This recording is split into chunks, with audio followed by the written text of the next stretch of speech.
Okay, folks, it's your buddy Mike Messier doing a little Mike's movie review here. Not so instant. I saw this movie last week.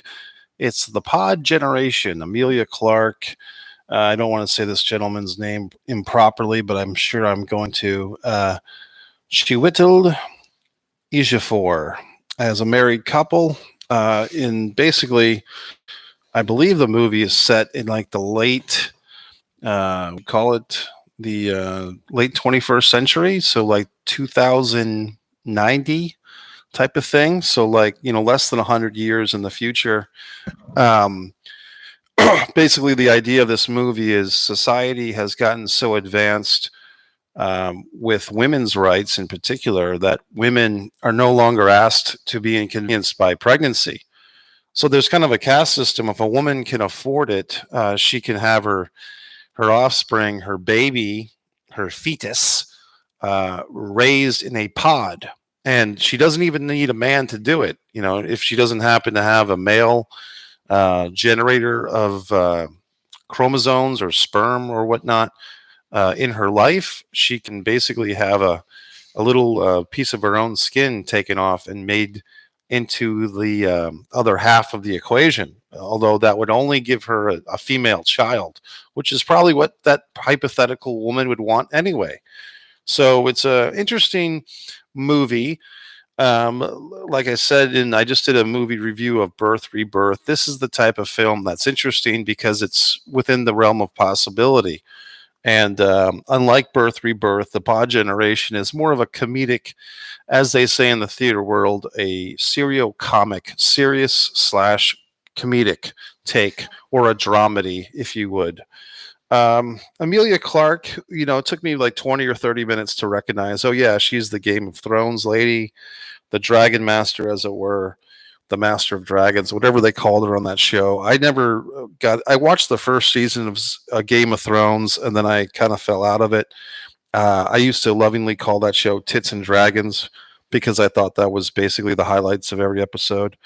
But this movie is good. I did see Amelia in a Christmas movie a couple of years ago that was pretty good. So she's a fine actress. She kind of, to me, she's kind of stepping into the footsteps of like a Kate Winslet type.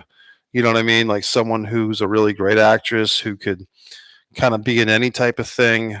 But here she is. You know what I mean? And Chiwetel is for his part. I'm sorry, I get his name all screwed up.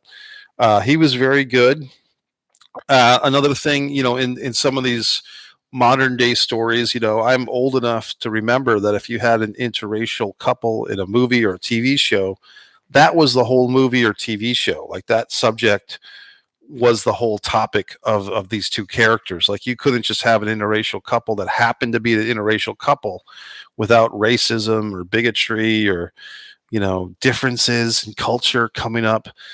These days it's nice to see that you can have a interracial couple or even a same-sex couple in different types of films and TV shows, and it's not a big deal. It's just part of life. So that's a refreshing thing. Just and for some of you younger viewers, you may not know what the fuck I'm talking about, but if you go back and you watch stuff in even like Different Strokes or Guess Who's Coming to Dinner, you can see what I'm talking about. That used to be like the overriding topic. So let's get back to this movie. I like this movie. I wouldn't say that I love this movie, but I did enjoy the wit. I did enjoy the storyline, the social commentary. Women are so empowered they don't even have to, spoil their bodies to have children as long as they have enough money to afford the procedure of the pod. And I don't even think that this is so far off. I mean, we talk about test tube babies. You talk about, on the other side of things, raising lab meat to make hamburgers and so forth. Like you could make 1,000 hamburgers from one cow instead of 1,000 cows.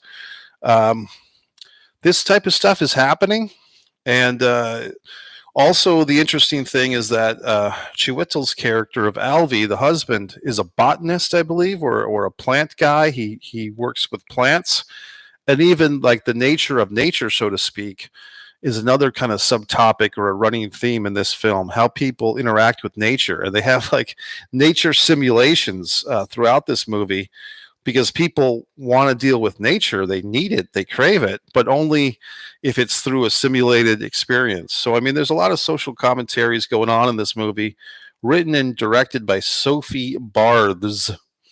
So, credit to her. I also enjoyed the fact that I think this movie came in right at 90 minutes or 100 minutes, an hour and a half or an hour and 40 minutes. You might be saying, well, gee whiz, Mike, what does that make a difference? Well, I've been seeing so many of these goddamn movies that are 3 hours long, 4 hours long. Tar. I mean, I'm still not over that traumatic experience. I lost a whole day of my life watching Tar for 4 hours. Could have been a 2 hour movie. These other movies, these superhero movies, 2 hours and 20 minutes, 2 hours and 40 minutes. Oh, my neck. So this one was a nice tight 90 or 100 minutes, which I think they told the story they needed to tell. Interesting things now that I think about this movie, the husband kind of coming along, like at first he's very reluctant to do this simulated, childbirth, this pod thing, but then he kind of gets into it. He gets into it a little bit more than the wife, which is interesting, kind of an interesting spin on the postpartum depression type of deal. What else? I don't know. I mean, it was just a good movie. I mean, I liked there's like these little scenes where like the wife character Rachel, she'll bump into at the gym a woman who's actually pregnant, like old school, and it's kind of interesting, like the money thing and the class distinctions and so forth kind of come up.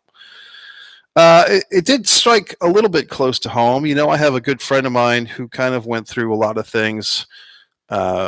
Scientifically and financially in order for him and his wife to have children. I won't get into his story. That's his story to tell. But nonetheless, they spent hundreds of thousands of dollars in order to do a lot of this stuff, in Vertigo and looking at different options because they were having trouble having a kid. Ultimately, they ended up with a situation where his wife was kind of matched up with a donation of an egg and my buddy's spermatozoa, but they planted this concoction into my friend's wife. So she actually did give birth to their children.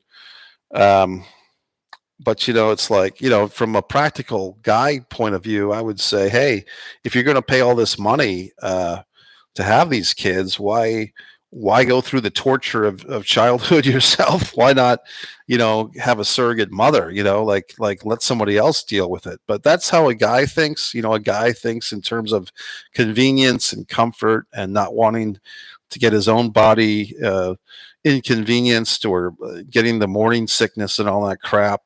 But a woman of distinction and integrity, she wants that experience in many cases. So, I mean, kudos to my buddy's wife because she wanted to take on, even the way that I say it, I feel like saying that burden.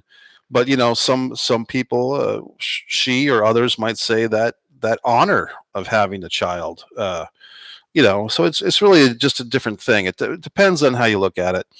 It's one of those things where if you don't have kids, you probably don't really appreciate all the things that parents go through and the different struggles and so forth.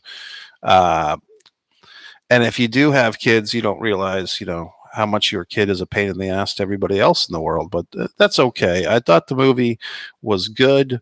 Like I said, it's not an all-time classic. It's not like this movie is going to change everybody's life or anything. But should you go see it? Should you go not? I say, yeah, it's worth watching. Something to do. All right, Mike Messier, MikeMessier.com, one Mike Messier, and that's it. Goodbye.